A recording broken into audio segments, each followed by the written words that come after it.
Hello and welcome to the Squeaky Bum Time Podcast with Michael and Ron. It is Tuesday, September 14th. In this episode, Cristiano Ronaldo delivers. City and Chelsea cruise. Liverpool lose a key player. But first, Mike, we made it. 100 We did it. episodes of the Squeaky Bum Time Podcast. I can't believe it. I'm wearing a helmet in honor so that I don't have to do my World War II reference. I am the reference. I'm ready for the Wehrmacht to roll. I'm ready to be in the trenches against any sort of cannon fire. I'm ready to talk about the Crimean War or the great cavalry charge of 1890. Whatever you got, Napoleon, dynamite or otherwise, I'm ready. That's exactly how we've gotten to 100 episodes. I was looking at my Facebook memories, and it's been a year. It's been literally just under 365 days. The day that episode 99 came out was the first anniversary of our first episode. So we did 99 episodes in a year, and it was a combination of us finding our way, finding our voice, and a bunch of stupid World War II jokes that honestly go much deeper than most people appreciate and realize. Go back and listen to some of the older episodes because there's some genuine gold dropped in there. But I'm excited. I'm happy that we've gotten this far. I love doing it with you. It's crazy. We were talking about it after we did 99 the other day, and like how many there's like 2 million podcasts out there, right? Like how many of those get to 100 episodes? How many of them are in the triple digit club? I think we're in rarefied air. Like I think we hang on, someone will find us. Well, I mean, I think here's a perfect example, right? Like I think 2 weeks ago, I put a lot of effort into really trying to grow the pod and got us to like, a 30% higher than we normally go. I have done nothing for 2 weeks and we're higher than that. Yeah, absolutely. I mean, it's really about raising value, right? And the people don't want to hear about us talk about analytics, but it's a testament to you and me kind of sitting here bullshitting, putting the work in and having fun. But at the same time, it is we've been pushed to kick on by our friends in our Squeaky Bum Time Facebook group, which if you haven't already, you should join and be a part of that. It's people on social media chatting with us, other folks in the soccer football community on Twitter. Dave and the team. Pushing. And of course, Dave and Chris at Chops have been, some of our biggest supporters and fans since we joined with them. And I'll give one other shout out. Hey, Fan Hub has been there. They're posting us in their app. They're growing with us. That's right. We shared I shared my lineup again. So Fan Hub, anywhere where we're syndicating and trying to push out, and on Twitter, all the places however you found us, we're so happy to be here. Shout out to Angela. Shout out to my sister Simone who listens to these. Shout out to all the crew that show up for these. And I know there's a silent majority out there that listen. Some of you don't know anything about football, but hopefully you listen because you want to be with us. And to my friend Fred Sarasso, who doesn't like you, Mike, he's never met you. Fuck you, Fred. Dude, I don't like me. Yeah. So, and I have to take my helmet off. It's too heavy for me. Take it off. But no, I mean, 100 episodes ago, Adolf haircut. Jesus Christ. 100 episodes ago, we sat here and we were just bullshitting. Wait a minute. Oh my God. Am I ready? Sorry to my Jewish friends. I love you. We don't take the Nazis lightly. They just happen to be, They are the butt of most of the World War II jokes, though. We make fun of them because we beat them. Thank God the helmet's off. But no, I mean, 100 episodes ago, we were sitting here and over the course of the first, 20, 30, 40, we were just kind of pushing each other to do it. Like you'd text me and I'm like, oh, God damn it, I'm comfortable. I don't want to go and whatever. But now we sort of and vice versa, right? Like we would push it, but now we're being pushed on by outside forces, which is super encouraging. So we're very grateful. You're my Ferris and you're my Cameron, and I'm your Ferris and I'm your Cameron. That's right. He'll keep calling me. I'll do it. And then it comes on and it comes out okay. Yeah.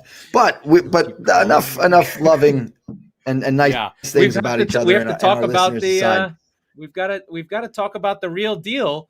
And as much as both you and I have come to loathe this man, the guy fucking delivers, man. Cristiano in Manchester, coming home. The flaws in Manchester United made this game a lot better in that every time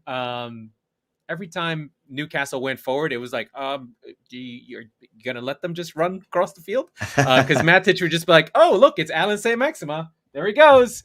And it was level at halftime. Yeah, in the second half. And then just, Cristiano scored a couple goals on some dodgy goalkeeping, but it didn't matter. The energy was there. I mean, it's 80,000 people at Old Trafford. As much as I don't want to love it, it was a moment. It's an incredible thing. And I've thought a lot about, and it was easy. Manchester United scored goals that you'd expect them to score. Cristiano scored goals that only he would score. He was anticipating the shot by Greenwood. He put the tap in. United still looked a little shaky on the break, and I think had Colin Wilson been there, they might have been in trouble a little bit. It might have been more of a 4-2 instead of a 4-1, because the goal that Newcastle scored was a nice goal by Banquinho on the break from Almiron. They were just running at full speed. And as much as I love Cristiano, I really love Alan St. Maxima. Like that dude. Yeah, you do. You do. You just wouldn't like about him during the game. He's so fun. Like I wish Spurs had him, right? Like he would be like pissing everyone off, going like, "Will you stop with the fucking step overs and the spinning?" Oh, around? You mean like we had him? His name was Eric Lamela. No, he's better than Lamela. I'm sorry. No, he's better than Lamela, but we had the step overs. Yeah. Anyway, I love Alan St. Maxima. He's kind of like he's kind of sort of a Zaha-esque who you can hate later on. We'll get into that as we go through the show. So I have plenty to say about that. The thing that I think about with Cristiano is, at this point, he is. I don't have a better way to say. He's bigger than the league, right? I mean, the Premier League is a big league, but at this point, he brings a light and a shine onto the league. And it's a force multiplier. Like Manchester United is the biggest club in the world. That's not a lie. And he's arrived and just elevated everything. Like that's going to lead with PTI. It's going to lead on here. It's football, and having Cristiano at United. If you're a Premier League fan, frankly, it's good. It puts them back in the driver's seat. It's good for the league. And, I'm now like, watching City sort of take 30 shots and not put any of them in. I'm like, it would have been nice to have a striker. Well, all right, look, the way you characterize that with Ronaldo, right? You have to have the context of, they are the biggest club in the world, but they haven't been playing like it since Sir Alex left, right? So 10 years. It's going to be 10 years. Yeah. And so they've been caught and passed, not just domestically in every way from football perspective. Yeah. Right. And I mean, Bayern Munich, Real Madrid, even Barcelona's had numerous Champions Leagues in the last 10 years, even though they're in shambles right now. But actually it's almost as if Barcelona's falling apart was a bigger story than Manchester United until Cristiano Ronaldo shows up. Right. And so, you've got in our notes that he's like Jeter and Reggie Jackson. I'll add one more. He's Mickey Mantle, Yeah, he's big. He's everything. And like you said, he's got all of the talent you'll ever want, anyone, but also the intangibles. It was the following the shot from Greenwood. Not a lot of strikers are doing that at that point, right? So, and then the run, like he's still really fucking fast. Like on the break, of course he is. The Shaw goal where the goalkeeper again, he's fucking flying. He reached 20 miles an hour. Like they had it on Match of the Day. I consumed it all this week. So I was really able to watch everything.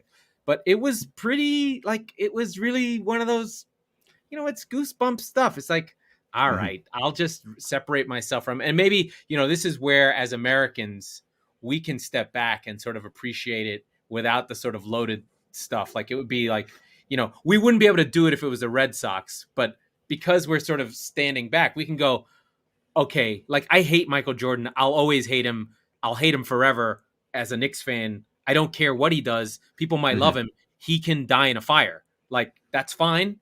But I do acknowledge that Ronaldo is he and Messi are they're at that Jeter they're Of at course. that MJ level where it's like they Yeah. deliver. It's like they show Yeah. up and it happens, and now it's multiplied out. It is like that. I think that is really The difference, though, Yeah, go ahead. that I would say with that context and that comparison is that you're comparing something to like that has happened in the last 20, 30 years or something.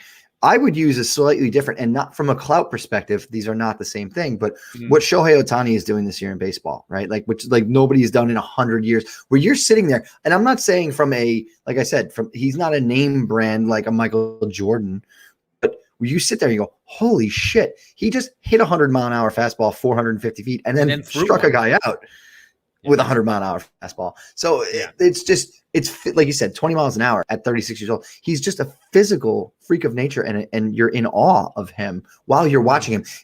Frankly, take the name off of his back for a second. You're just like, how did anybody just do that? So it's interesting. To the game itself, though, you touched on it a bit. It reminded me a lot, and I don't remember if Leeds was ended up a 4-1 game as well, but there was a moment and a few where United were shaky. And like you said, if Callum Wilson was on the field, this could have been. United are still have problems. Yeah. Like they don't have we said that this would not change United molecularly, right? Like this makes them better. It doesn't make them a runaway because Cristiano Ronaldo does not play central defensive midfield. But at the same time, they are who we thought they are, right? They're going to be they're going to be more highlight reel. They're going to be more exciting. I mean, listen, first of all, they already had Bruno doing incredibly fun stuff. They already had Pogba when he's, in the mood. He's incredible. But now you've got the biggest headliner of them all, right? So the most talented team in the league. The thing that's going to get them to lose is Ole. They could still win the league. I'm not saying that they couldn't still win the league. There have been managers who are not great managers who've won leagues. I just think that he's not of the class of the rest of them. Like, you think Rafa's not going to take points off that team? You bet your fucking ass he is. Right. Yeah, and you know what I mean? Like, they're going to find a way. You think Liverpool's not going to beat them? Liverpool will beat them. For sure. The way I see them is like it's the circus is coming to town, and sometimes the elephants have to shit, right? Like that's really where it's going to go.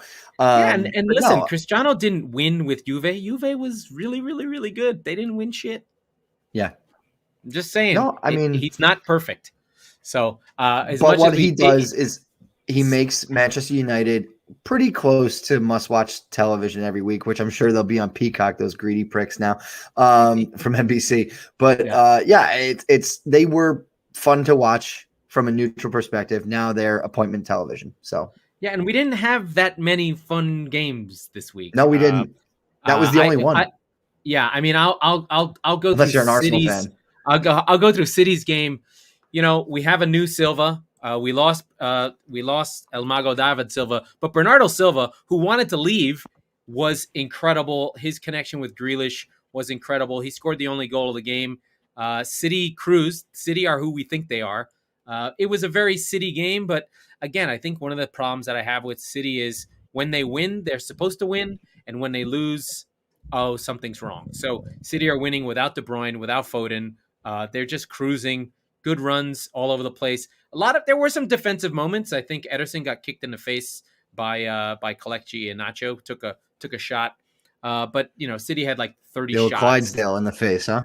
Yeah, he really, I think, City are still creating, but still a little profligate, a little bit of that same City problem. I don't have a striker. What am I supposed to do? So expected goals is 2.8 to 0.8, but still scary moments in the game for City in that, they still don't have a striker. Sometimes you see them go down the wing and no one's in the box, and it's still that problem. But, they definitely have the best collection of midfielders in the world. Well, sure. For certain. Can I ask why didn't Phil Foden play? He was healthy. He was on the bench. Is it just another getting him up to speed sort of thing? He'll be in there next week. Do you think he'll probably feature in Champions League this week? I think Pep Roulette is slowed down. Pep literally played the same lineup for 3 games for the first time ever in the City shirt. So it's been predictable, which is weird, but I think it's been predictable because the Champions League, the players they have. There's just a lot of great players that aren't going to get to play all the time. It's just But that's the nature of City. You hit on it. This is the last game, I should say, probably of the season that was predictable, because now you go into 2 games a week for effectively the next 6 months. So you're going to get rotation. You're going to get players who are hot, who are cold. Effectively, Phil Foden's rise last year started in Europe, and then he started to get more time in the Premier League, I should say. City, listen, Pep trusts him. He'll be there. It's going to be this. There's going to be 15 players, 15 to 30 players, 15 to 20 players who play 30 games each. That's just City have a 80 game schedule. So I'm not worried. No, I know that. Guys will come and go. Look, John Stones hasn't played yet. There's no reason he hasn't played, even though he and Diaz were the best pairing. Laporte's been good. Speaking of midfields, yours Spurs 3-0 to Crystal Palace. So, not a good midfield on your part. One of the worst midfields. It was just like, you're a midfielder, you can play. Okay, so we are in the 100th episode of the show, and this is where we're going to be very typical. I'm angry about Tottenham. This has been basically a theme. If you listened from the beginning, there was a little blip where I was like, this might be fun, which happened already this year. You've gone through Mourinho already. But I sat there, and I saw the lineup, and I saw Harry Winks. No, let's go ahead and go back up one more step. No Heung-min Son, no Steven Bergwijn, both injured during the international break. We chronicled the trials and tribulations of the Argentinians and Davinson Sanchez. So it's a makeshift back, not even back 4. It's a makeshift 11. 10 minutes into the game, Hugo Lloris gives Eric Dyer a suicide pass, and so he gets hurt. And now we've got one of our subs in. Joe Rodon's coming in, who actually I thought played quite well. He was really good. He was really good.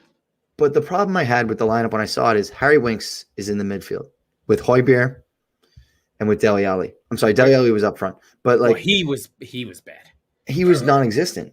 Yeah, but the problem is that I saw the lineup and I went, the front 3 is going to be on an island all fucking day. There's not going to be anybody to get them the ball, because Harry Winks is supposed to be that guy. And what you would have gotten if you had Dele play deeper, where he has the first 3 games and been that bridge, and you bring in new boy Brian Heel to be on the left wing, who's looked great, scored for Spain in the international break. I think the Spain U23s, but nonetheless, that was the expected. That was what I on the 99th episode, I said, you'll see Heel on the left, and you didn't. And the first half was Tottenham had 0.00 expected goals. They ended with 0.1. Oh, I saw 0.09. So yeah. Okay. But yeah, I mean, the first half was as bad as some of the worst Mourinho football as that I had to live through. And you go back and you go, okay, well, the game against City was great, but they played against City, and City were pretty solid. They more unlucky than anything. And then you go, okay, well, it was Wolves. Wolves got battered them. By Wolves. Yeah. Wolves battered them, and by the grace of Adama Traore sucking at sports, that game was 3 points and not 1 at the best.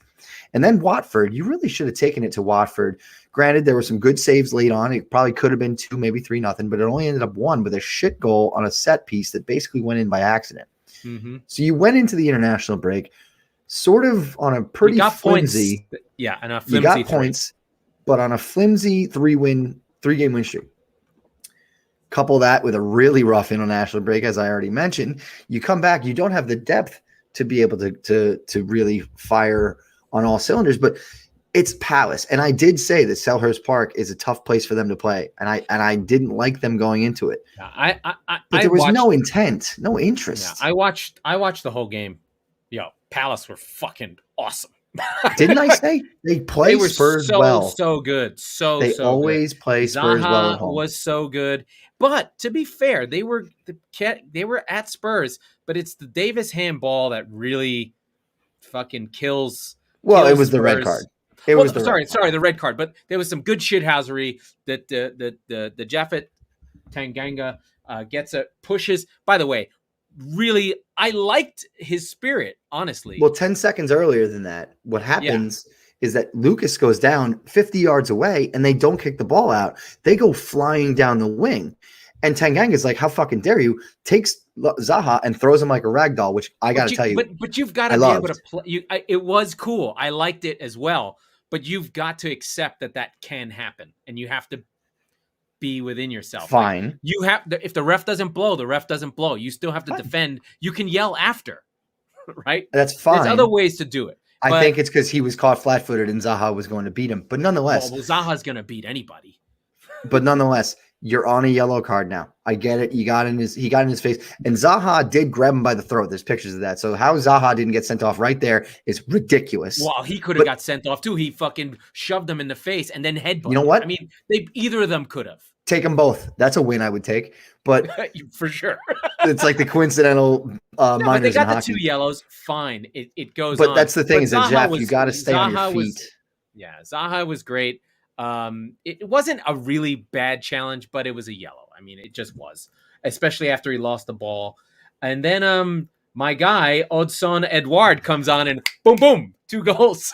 Oh, I did. Really I left. I left after the second goal. Zaha and Benteke. Well, Odson Edouard, who we talked about this episode before, scored the fastest goal in a new appearance ever in 26 seconds. His first touch, boom, boom. Lloris, maybe dodgy, but I think at that point, Spurs, it was in traffic. I can't blame him. Spurs kind of ran out of gas, really. And then my other guy, Michael Oesi, comes on, also helps things move along. And Conor Gallagher sets up the last goal. First of all, let's go back. So like all my guys kind of got involved. So I was happy about that. The theme of this game, Spurs were bad.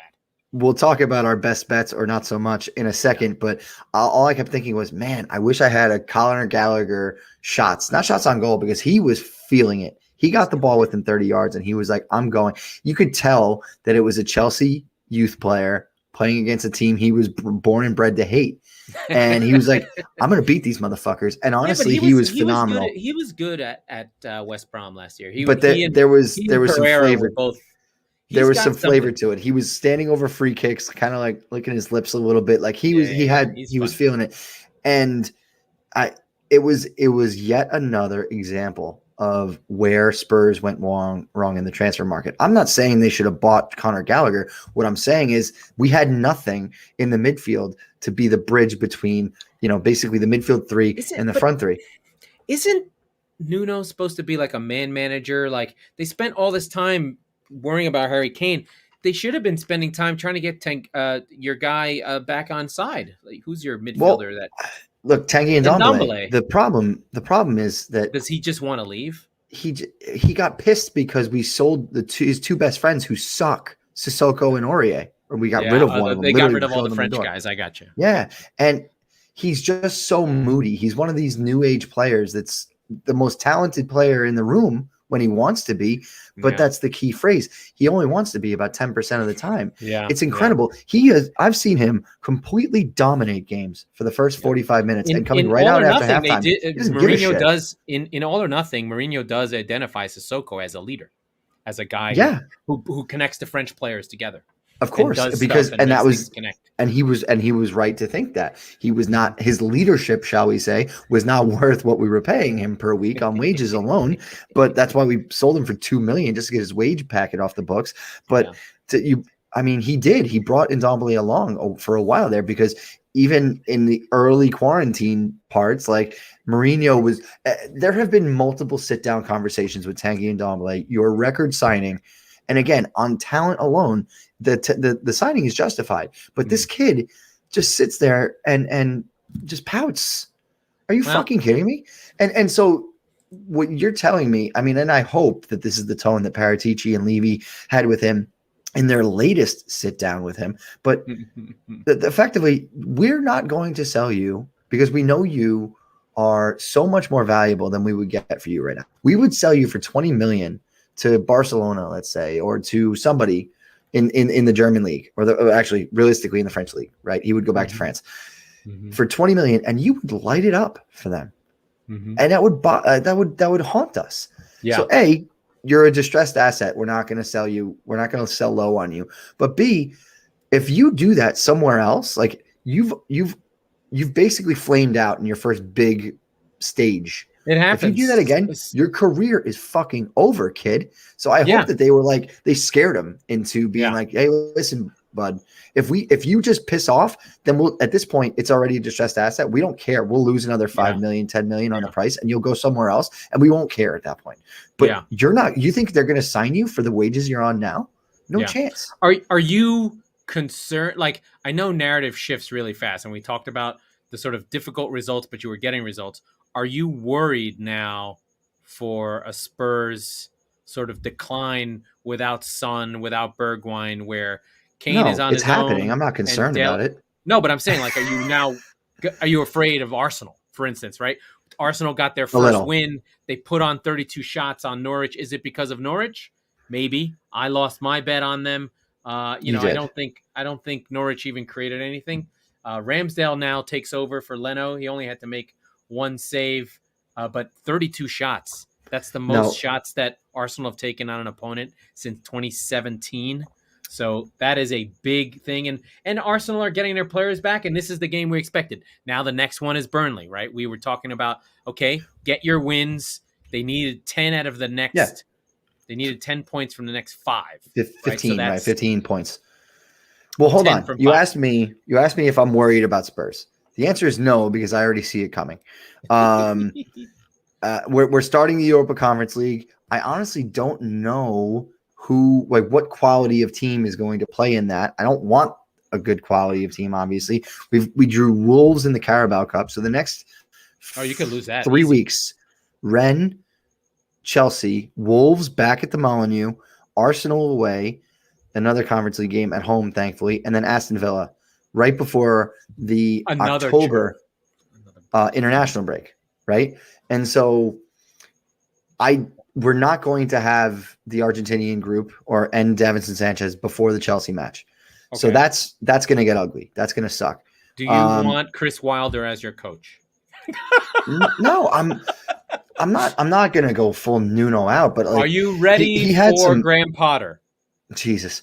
No, this one felt more predictable. When I saw the lineup, I went, this doesn't. Hey, listen, I know you're down, plus 240. So that I thought that would be a good bet, to be honest. And until the handball, it was. I mean, until the red card, it was. Yeah. It looked like a draw. You're talking about Chelsea, Arsenal, Villa, the next 3 games, and realistically coming off, you could lose them. You could lose all 3. You could lose all 3 of those. Yeah, it'll be crisis mode for your. It would be, but it would be only in the fucking tabloids, because going to lose to Chelsea. No, someone has to fucking beat them. That's not going to be us. You should beat Arsenal, because Arsenal are shit, and I don't want to hear about how they beat Norwich. Like, great guys, if you didn't beat Norwich, they were going to light the stadium on fire. But if Villa should worry you, because they are, even though they're not really firing, they really took it to Chelsea and probably should have beat them. They actually beat them in XG, but lost 3-0. Mm-hmm. That just goes to show how good Chelsea right now. They played and bad. a little bit how flawed XG is.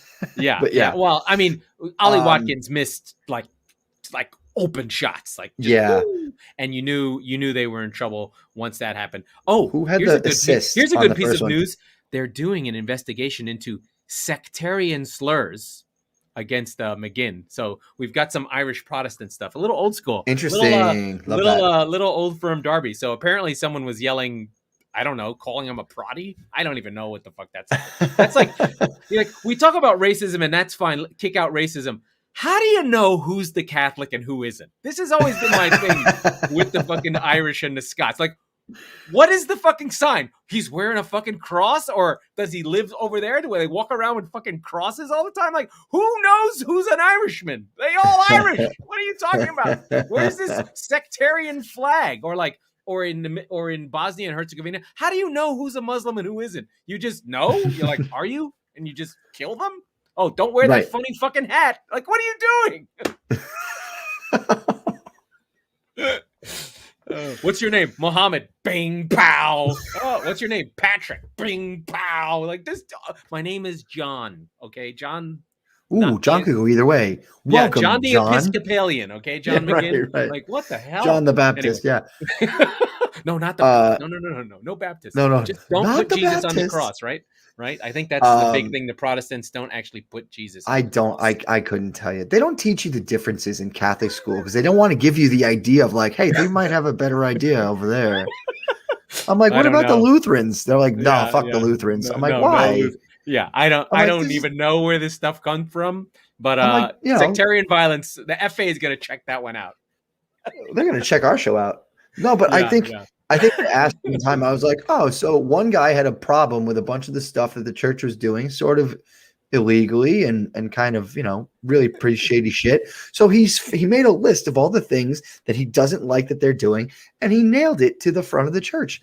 I went, that's how I basically the other day, I was like, that's how I dealt with the office manager in my apartment complex. It was basically a tweet that he put on the wall. Right. Yeah. He basically he invented Twitter. So I was like, well, that guy seems like he had a good head on his shoulders. Like, no Lutherans, detention. I'm like, all right, sorry. My bad. He just wanted the church to be better. Yeah, exactly. Anyway, it was the princes who were like, oh, we're getting out of the church. We're going to take that land back. Yeah. Let's go. We're out. Bye. Peace. They're like sizing up land, sizing up churches. Be like, yeah, we're just going to take that. Okay, you come get it. Fuck off. We're out. Bye. Anyway, that's my description of the Reformation. Yeah. Back to Chelsea Villa. Oh God. Mateo Kovacic had a phenomenal game. The pass for the first goal. I know. But that's all they did. They didn't really do anything. No, I know. And I hate that guy and all, but that was a great pass. That was that looked like De Bruyne was on the end of it, right? Like I think he might be eligible for sectarian violence against. He's on that itch side of things. So I don't know. Nah, he's one of the bad guys in that shitty Owen Wilson movie. Was it Behind Enemy Lines? Yeah. I do know one thing, and I do know that we've got to talk about our friend Joe, who has been helping you out with your wedding. Me considering saving money for Aveline's life, because I don't know what's going to happen to her. She's a little so at Attitude of Gratitude, Joe will help you save money on your bills, consolidate your bills, make sure that you're not spending money you don't need, like spending money on Peacock when they only show 3 games that you don't want to see. So maybe you could just do some illegal streaming, but Joe won't suggest you do that. That wasn't Joe's idea. No, that's not Joe's idea, but he'll tell you, hey, maybe you should get rid of those things. So we make sure that we give a shout out to our friend Joe at Attitude of Gratitude Consulting. There's his wonderful, wonderful website and his baby. I'm sure, I don't know how old this is, but that baby might be a little bit bigger now, but that's okay. He has already paid for that baby's college. Yeah. Okay. Yeah. And you can schedule a call and call him anytime. So Attitude of Gratitude Consulting at www.attitudeofgratitudeconsulting.com. And we get back to another young person who is deathly injured after playing against Liverpool, playing against Leeds. Harvey Elliott, 18-year-old, season over after a Strauch tackle that was pretty gnarly. He bent it didn't look bad in the moment, but after the fact, you could see. He tried to get up and it was like, yeah. And it was a fun game. It was very Leedsy. So up and down, back and forth at Ellen Road, even though it's at Ellen Road. And I was like, are they playing at Anfield? I was like, oh no, Ellen Road is like Anfield. So just another one of the great grounds in football. So if you watch on TV, you had Palace in the morning, you had Ellen Road. These are like old school grounds, fans on top of each other, the way Tottenham used to be, and the way I think Loftus Road for QPR is, and the way Main Road used to be. I have a whole rant about your old stadium really hurting you. I think my Cities and Emirates is pretty bad for both Arsenal and City. But anyway, Harvey Elliott's leg's gone. He's going to miss the whole season. There's no way. It's like totally bent sideways and backwards. And this is one of the sort of downsides of we've really been enjoying these attacking, letting people tackle kind of free-flowing football. You had the Tanganga red card is really a result of not calling things. And then Elliott's is, a few tackles that look like you can do it. You start to give yourself a half an extra second of, you know what, fuck it, and all of a sudden the kid's leg is gone and his career I don't know if it's in jeopardy, but he's going to lose 2 years. I think about Hudson-Odoi blowing out his Achilles. Never really kicked on. He's kind of still stuck in second gear over at Chelsea. Probably needs a move. But Elliott was great. He and Armstrong at Blackburn had been doing awesome stuff. Armstrong we've seen at Southampton. He didn't score this week, a 0-0 West Ham, one of your bets that failed. But it's sad, and Liverpool are looking Liverpool-y. They are good still. They are, but again, this is where the meat of the schedule starts to pick up, right? Like the training wheels are off now. You're going into Europe. And they're playing AC Milan tomorrow or Wednesday. I can't remember, but they don't have a walk through group. And what they don't have is reinforcements. So with the Harvey Elliott injury, effectively, he is the reinforcement, right? So we talked about, in the transfer review. They play Wednesday conversation. Sure, fine. But like in the transfer window review episode we talked about, we gave them a D, and it's not because the players that they have aren't great. They're going to run out of racetrack really soon, especially up top. Thiago he's looking better. He's looking to he's forming really, really good yesterday. Yeah, and he has that in his bag, and that's why they spent $35 million or whatever it was on him 2 years ago. But you need him now. It's not a luxury signing. It's not like we're going to ease him. This is your time now, because Harvey Elliott was pressing for one of those midfield spots, and now he's gone. In that midfield spot. Now you've got to go back to Henderson, who's at this point brittle. Sure, can't really go 5 or 6 games. You're still relying on Milner, who's literally started playing, is as old as Ronaldo. They're both the same season. Yeah, you've got Robbo back, and he looks normal. He's fine again. Yeah.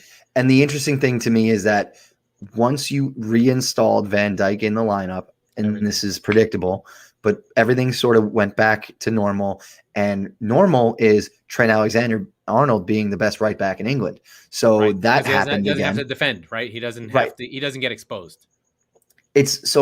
For me, it's two things. He doesn't get exposed, but he also has the peace of mind that he's like, I can fucking get exposed.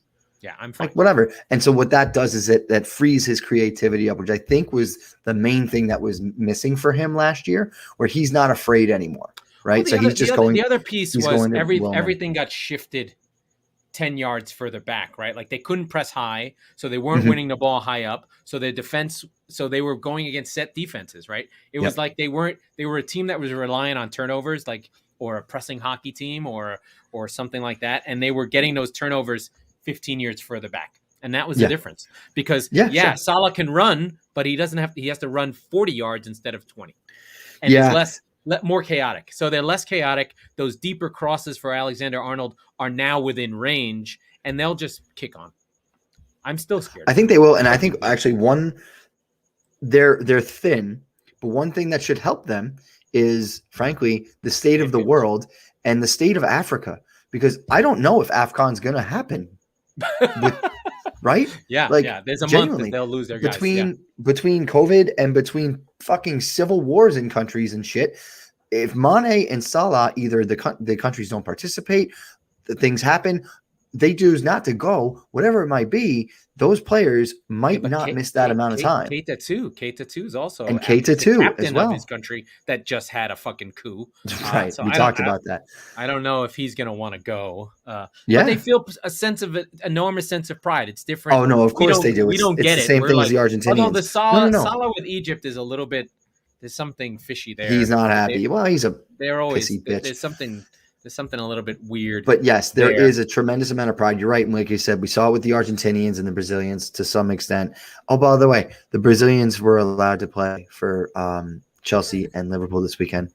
I don't know fucking why. We got all our guys back too. Fucking bullshit. But so, yes, there is a tremendous amount of pride. Yes, they are chomping at the bit to go, get their club, their country into the World Cup.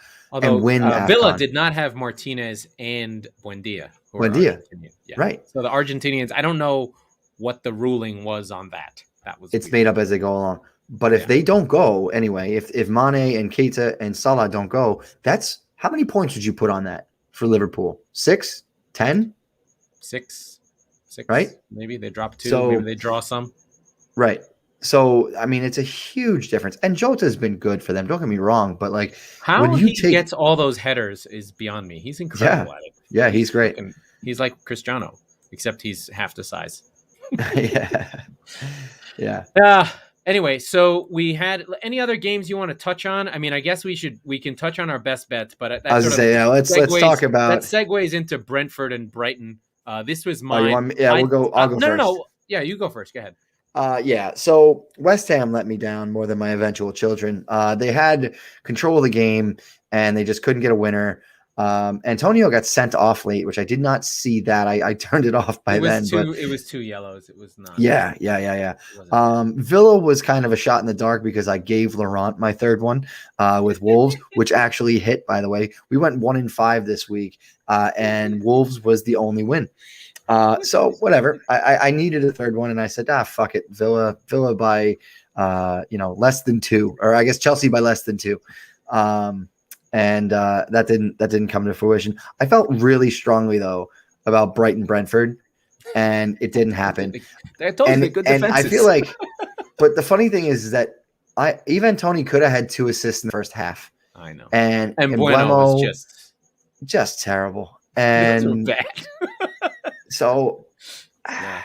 So I feel hard done by the XG gods have now reversed on Brighton. Brighton now has 2 wins and on XG losses. Last year they were the other way around.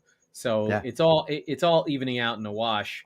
But my Brighton bet in the top half, it's looking good. I haven't placed it, and I don't think I can place it anymore. But I do think that Brighton look, undefeated. They look good. Trossard with the 90th minute winner from Alexis McAllister of Argentina, a Scottish Argentinian like the Coates, formerly Uruguayan for Coates. So that's a big 0-3 for me. I go to 3-6 on the year.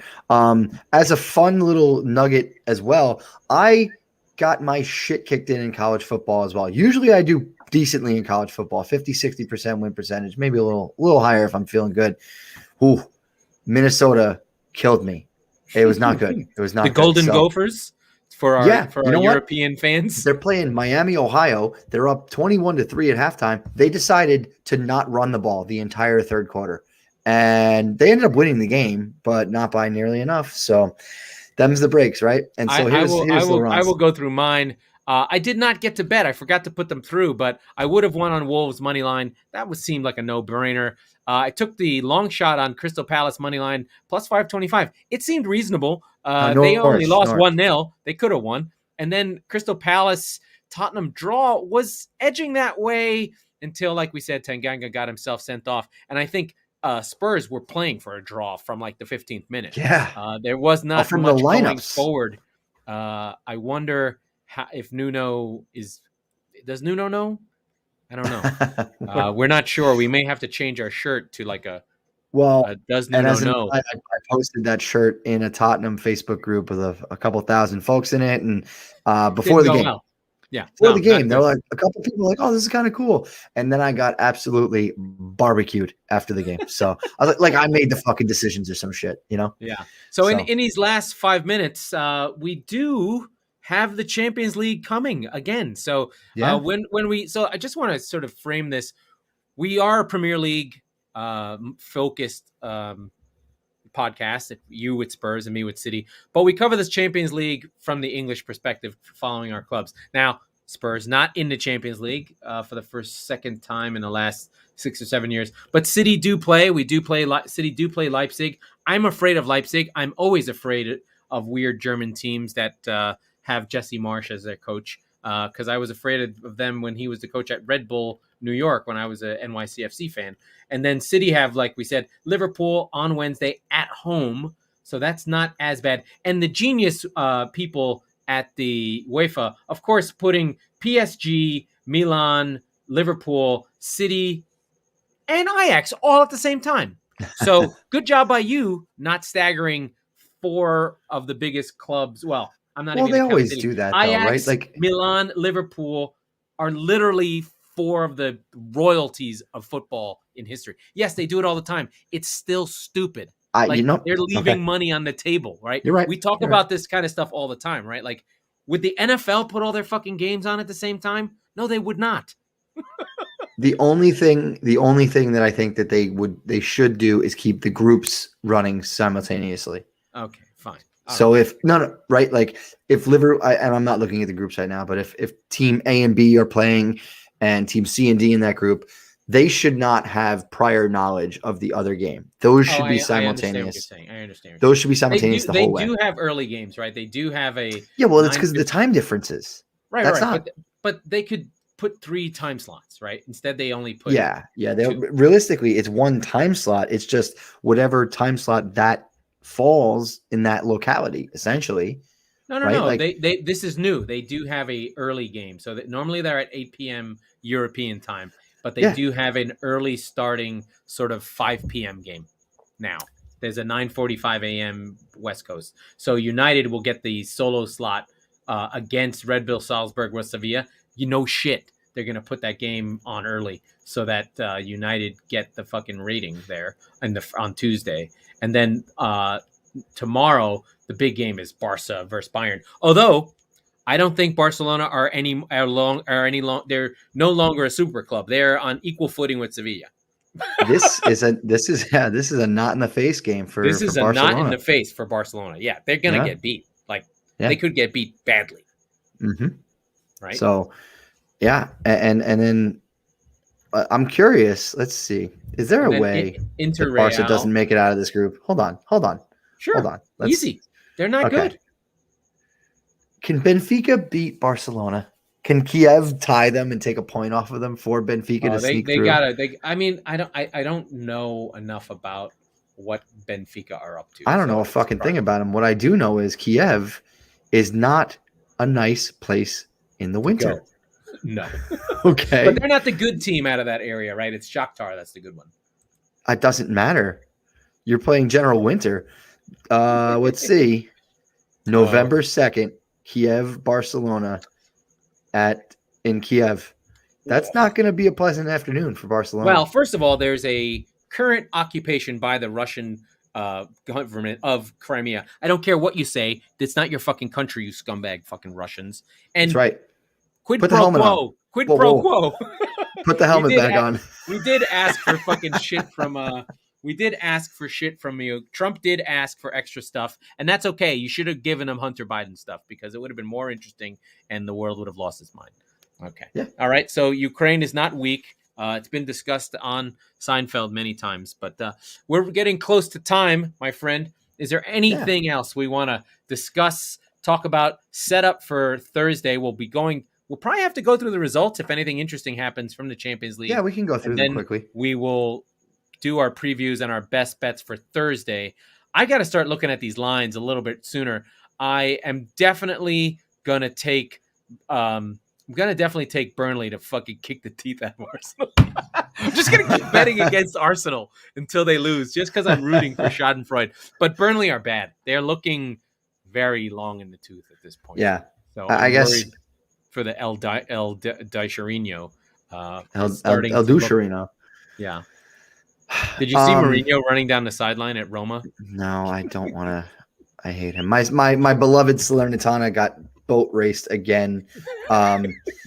Just fucking killed 4-0, I think. The mistake I made against Torino, not. By the way, as I look at them now, their badges are extremely similar. So I was like, we're Torino in disguise, but it's not going well for the fighting Salernos. And we may be back out of Serie A sooner rather than later. Oh, so I got to get over there. I do have one thing that I want your reaction on. Okay. The Crystal Palace fans chanting, "Are you Arsenal in disguise?" to Spurs. Yeah, we deserved it. I wish that the fucking announcers weren't so English and stuffy and would just for Americans, tell us what they're fucking saying. They never do. Yeah. We're always like, "You're just a what? You're just a shit who? Oh, you're who the fuck are you? Like, what are they saying? Can you, Arlo? Can you talk about some fruity language, please?" Yeah, that's how we always Our apologies for the fruity language you may be hearing. Oh, fucking fruity language. But this is our 100th episode, and I'm really proud of yeah. us for getting here. It reminds me of the South Park bit from their 100th episode, where I'm a little bit country, you're a little bit rock and roll, but who cares? 100 episodes, so that's where war is over. We had our yearly 9/11 spat. We did. That always happens. I literally every year we have this. I'm a non-flag flyer, and you're a fan of the flag, but not a fan of the fag. So tit for tat. I don't even know what that means. Gay people, I love you. Alphabet people, we're all together. My brother, my brother Samuel, who be transitioned to Elena in France. I love you, no matter what your name is. That's actually a true story that happened. My dad's sperm is really weird. He's getting weirder kids as he gets older. And that's how I'm going to end the show. Let's get out of here. Yeah, that was the Squeaky Bum Time Podcast for transgender people like my brother and sister, whatever he is, with Mike Salerno and Laurent Cortines. We are the football wing of the Chop Sports Network.